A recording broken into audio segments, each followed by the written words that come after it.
বাইরে প্রচণ্ড গরম, গ্রীষ্মের ছুটি, ছোট্ট ছোট্ট দুধের শিশুরা তারা কী আর করবে, তাই তারা মাটি নিয়ে তাদের মাটির বিভিন্ন জিনিসপত্র তৈরি করছে। এখানে তারা গ্রীষ্মের ছুটিতে স্কুল বন্ধ, তাই স্কুলে যেতে পারেনি, তাই বাড়িতে বসে বসে তারা ঘরের ভেতরে বারান্দায় বসে বসে তারা মাটির জিনিসপত্র তৈরি করছে। তুমি কি তৈরি করছো? শিব ঠাকুর আর ষাঁড়। আচ্ছা, খুব সুন্দর হয়েছে।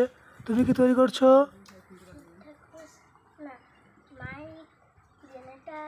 ও, জেনারেটর মেশিন, মাইক, বক্স, এইগুলো। তোমার নাম কি? তুমি কি তৈরি করেছো? গোলাপ ফুল তৈরি করেছো, বাহ সুন্দর। তুমি কি তৈরি করেছো? ওকে, খুব সুন্দর হয়েছে।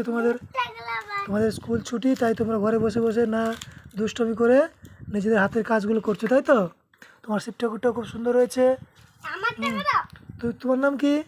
তুমি কি খাচ্ছ? কি তরমুজ খাচ্ছো? বাহ, ভালো ভালো। এত গরমে বাচ্চারা স্কুলে যেতে পারেনি, তাই তারা বাড়িতে বসে বসে এই মাটির কাজগুলো সুন্দর হাতের সাহায্যে তারা সুন্দরভাবে তৈরি করছে। ছোট্ট ছোট্ট হাতে তাদের খেলনার কাজ, তাদের খেলনার আসবাবপত্র, বিভিন্ন জিনিসপত্র তৈরি করছে। এটা কালকে তৈরি করেছো? এটা কালকে তৈরি হয়েছে? ও আচ্ছা আচ্ছা, আজকে এটা তৈরি করছো, তাই তো? ওকে ওকে, ঠিক আছে, করো।